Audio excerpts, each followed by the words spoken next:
येथे छगन भुजबळ उद्या मंत्रिपदाची शपथ घेणार असल्याचं सूत्रांकडून कळत आहे। धनंजय मुंडेंचं खातं आता भुजबळांना दिलं जाणार आहे। अन्न आणि नागरी पुरवठा मंत्रिपद भुजबळांना मिळणार असल्याचं कळत आहे। ही सगळ्यात मोठी बातमी आपण पाहतोय।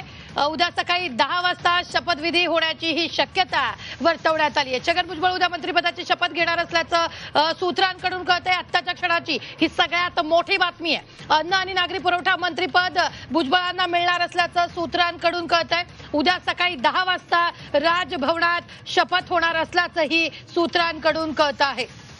ही मोठी बातमी आपण आत्ताच्या क्षणाची पाहतो। या संदर्भात ताजे अपडेट देत आहेत आपल्या प्रतिनिधी सीमा आडे। सीमा, काय नेमकं आत्ताच्या घडीची सगळ्यात मोठी बातमी म्हणावी लागेल। माजी मंत्री छगन भुजबळ हे पुन्हा एकदा फडणवीस सरकारमध्ये आपल्याला येताना पाहायला मिळत आहे। खरं तर सुरुवातीला त्यांना डावलण्यात आलेलं होतं आणि तेव्हापासून ते नाराज होते आणि अखेर त्यांची नाराजी जी आहे ती दूर करण्याचा प्रयत्न पक्षाकडून आणि सरकारकडून झाल्याचं पाहायला मिळत आहे। राष्ट्रवादीचे ज्येष्ठ नेते छगन भुजबळ हे आता उद्या 10 वाजता राजभवनामध्ये शपथ घेणार आहेत मंत्रिपदाची। त्या संदर्भातली माहिती जी आहे ती सूत्रांकडून मिळते, खात्रीलायक सूत्रांकडून मिळत आहे। खरं तर गेल्या अनेक दिवसांपासून त्यांच्या बाबतची अशी चर्चा होती की त्यांना पुन्हा एकदा सरकारमध्ये सामील करून घेण्यात येणार।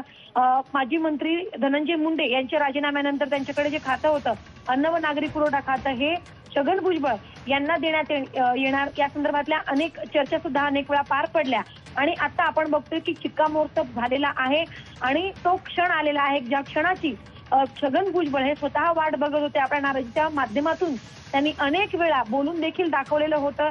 त्यांचे कार्यकर्ते या क्षणाची खरं तर आतुरतेने वाट पाहत होते आणि उद्या तो दिवस आलेला आहे। सकाळी 10 वाजता राजभवनामध्ये छगन भुजबळ हे मंत्रिपदाची शपथ घेतील आणि त्याच्यानंतर कॅबिनेट ला खरं तर ते उपस्थित राहणार असल्याची शक्यता जी आहे ती वर्तवली जाते। खरं तर आता उद्या आत्ताच्या घडीची ही महत्वाची बातमी आहे। आता हे बघणं महत्वाचं असणार आहे की यानंतर राजकीय घडामोडी कशा पद्धतीने घडतात आणि त्यांच्या या शपथविधीनंतर नक्की काय प्रतिक्रिया वेगवेगळ्या माध्यमातून देण्यात येतात। मात्र अजित पवार आणि छगन भुजबळ यांच्यामध्ये जे आपल्याला विसंवाद पाहायला मिळत होता किंवा जी नाराजी पाहायला मिळत होती ती कुठे त्याला दूर होताना पाहायला मिळत आहे। निश्चित सीमा, धन्यवाद ताजे अपडेट देण्यासाठी। आपल्या बरोबर योगेश खरे जोडले गेलेले आहेत। योगेश, एक सगळ्यात मोठी बातमी आपल्याकडे येते, भुजबळ मंत्रिपदाची शपथ घेणार आहेत। सूत्रांनी जी 24 तासला ही माहिती दिलेली आहे, नेमकं काय?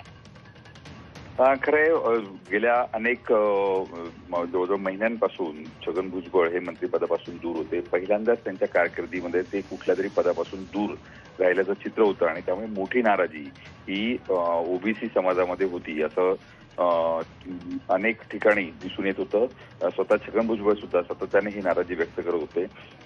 ज्यावेळेस त्यांना मंत्रिपद देण्यात आलं नाही त्यानंतर त्यांनी उपमुख्यमंत्री अजित पवार यांच्यावर यांना लक्ष केलं होतं आणि एकूणच त्यांच्या कार्यपद्धतीबाबत टीका केलेली होती।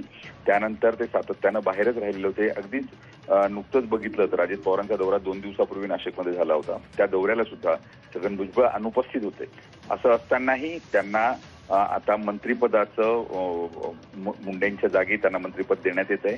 त्यामुळे एकूणच भारतीय जनता पार्टीकडून त्यांच्यासाठी ही गळ घातली गेली असावी अशी चर्चा एकूण राजकीय वर्तुळामध्ये आहे आणि अजित पवार आणि यांच्यातला जो विसंवाद या निमित्तानं दूर होईल असा प्रयत्न या ठिकाणी केला जाईल। मात्र एकूणच जर आपण बघितलं तर नाशिकमध्ये आता या निमित्तानं 4 मंत्री नाशिकला मिळालेले आहेत। एक कृषी मंत्रीपद, शिक्षण मंत्रीपद आणि त्याच्यानंतर अन्न औषध मंत्रीपद नरहरी झिरवाळांच्या रूपानं आणि 4थं मंत्रीपद म्हणजे छगन भुजबळांच्या रूपानं आता या ठिकाणी मिळालेलं आहे। निश्चितच योगेश, या सगळ्यामध्ये आपण पाहिलं तर गेल्या अनेक दिवसांपासून छगन भुजबळ नाराज असल्याचं कळत होतं। देवेंद्र फडणवीसांची भेटही त्यांनी अनेक वेळा घेतलेली होती। मात्र यानंतर आज अखेर या बातमीवर शिक्कामोर्तब झालेला आहे। छगन भुजबळांना मंत्रिपद दिलं जातं आणि सगळ्यात महत्वाचं म्हणजे धनंजय मुंडेंचं जे खातं होतं ते भुजबळांना दिलं जाणार आहे।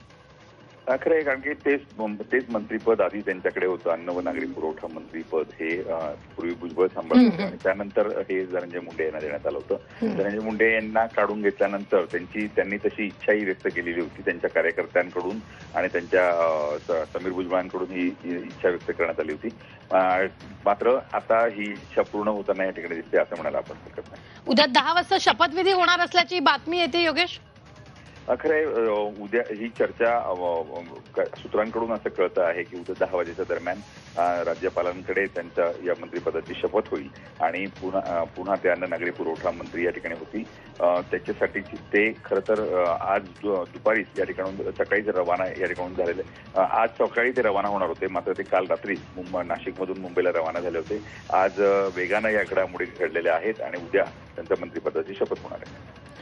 निश्चितच या संदर्भात काही अधिकृत माहिती येते का योगेश तुमच्याकडे? कारण सूत्रांकडून कळते उद्या सकाळी 10 वाजता शपथविधी होणार आहे, नेमकं काय? याबाबतची माहिती छगन भुजबळांकडून मात्र देण्यात आलेली नाही. मात्र त्यांचे जे कार्यकर्ते आहेत ते या बाबतीतली माहिती देत आहेत. अधिकृत अजूनपर्यंत समीर भुजबळ असतील किंवा त्यांचे पंकज भुजबळ असतील यांनी अजून कुठली माहिती अशी दिलेली नाही. मात्र याबाबतची चर्चा ही नक्कीच आहे की उद्या त्यांना मंत्रिपदाची शपथ मिळणार आहे. फक्त राज्यपालांकडे ते किती वाजता जातील याबाबत नक्की माहिती नाही. मात्र 10 ते 12 वाजेच्या दरम्यान ते त्या ठिकाणी जातील असं म्हटलं जातं. निश्चित. धन्यवाद योगेश ताजे अपडेट देण्यासाठी. मात्र आताच्या क्षणाची ही सगळ्यात मोठी बातमी आहे. भाजप नेते प्रवीण दरेकर आपल्या बरोबर जोडले गेलेले आहेत. प्रवीणजी, उद्या छगन भुजबळ हे अन्न आणि नागरी पुरवठा मंत्रिपद त्यांना मिळणार आहे. 10 वाजता शपथविधी होणार आहे. कुठली अधिकृत माहिती नाहीये, परंतु भुजबळ जर मंत्रिपदाची शपथ